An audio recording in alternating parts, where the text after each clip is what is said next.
Howdy, folks. Richard Walsh from NeedCoffee.com here with another Wayhomer review. Thanks, by the way, for those of you who have given your feedback on that. So we're going to continue with this nonsense. And speaking of nonsense, today's film that I just walked out of the theater seeing is Ninja Assassin.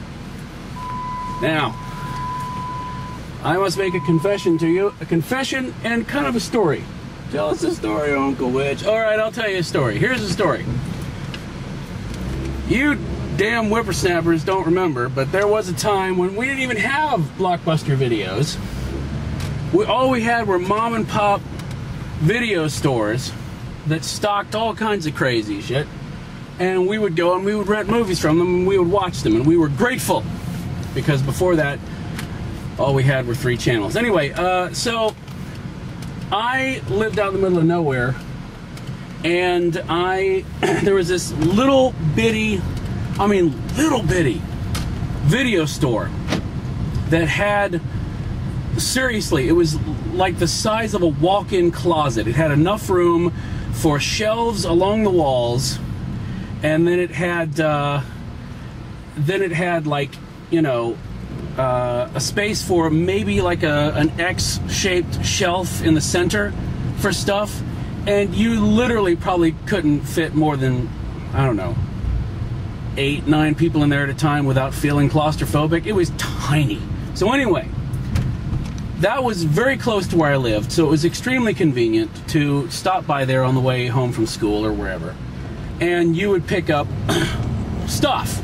You'd pick up whatever movies you wanted. And after a while, just like you guys with your Netflix now, you ran out of stuff to watch. So you'd start systematically watching whatever was available. And I don't know whether I did the bad 80s movies first or the bad 80s Kung Fu, but I did systematically go through, I mean, literally, like left to right through the shelves. I'd come in and do this one, then that one, then that one, of Kung Fu movies. And so I saw, like, you know, more Michael Dudikoff films than any human being should. So, I have an appreciation for what I thought going in that Ninja Assassin was trying to do, which was basically to be a, you know, a big, dumb, loud, ridiculous, inconsistent, oh, by the way, is there a plot, Kung Fu movie, a la the 80s, but spruced up for the 21st century. And I'm totally fine with that, because having been a food junkie at one time, I can't keep up with everything that they've got going on now, but I literally saw everything that was out on video at one point of Kung Fu. At least the normal stuff. We couldn't get imports. Anyway, I'll stop talking like an old man. Anyway, this was confirmed that this is what they were trying to do, in my mind anyway, by the fact that I was sitting there. There's basically, okay, plot. There is ninja clans in the world killing people. Yeah, that's pretty much it. So that's all you need to know. But there is like the head elder of one of the ninja clans. And for the longest time I was sitting there going, is that Pete Takashi? And then you get to the credits, it's Sho Kosugi. Now, some of you, Doc just fainted or something. I don't know. He downed a whole thing of whiskey, something in celebration because I said the name. But Sho Kosugi was like the go-to ninja guy for a while in the 80s. He was in Enter the Ninja and Revenge of the Ninja, and I forget what the third movie was called, Ninja Heart or something. Anyway, anything with the title of ninja in the title, it was almost like a law for a while in the mid-80s that you had to have Sho Kosugi.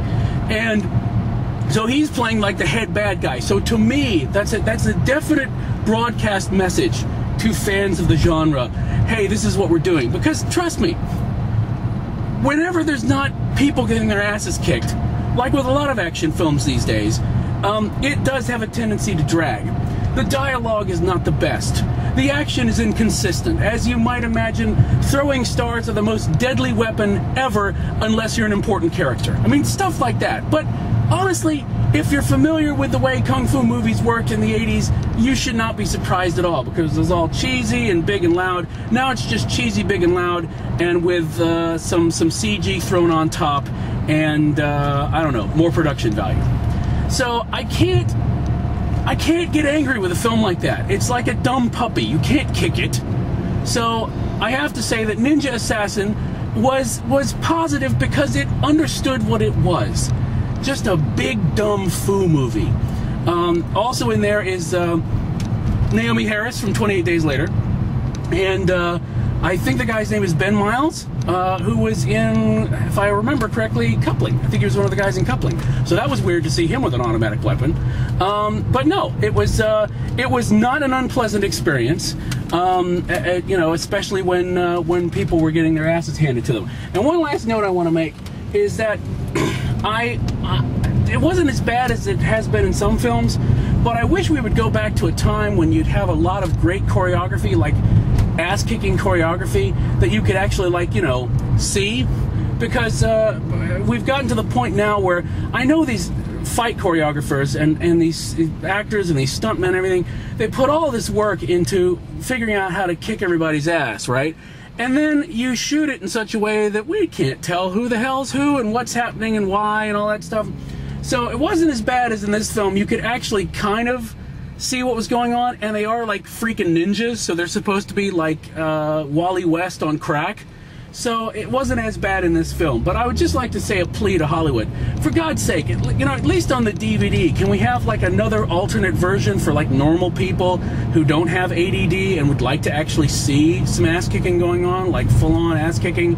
I don't know, angle selection, something, make it a Blu-ray exclusive, I don't care. Anyway, so I think that's about it of what I would like to say for the moment about Ninja Assassin.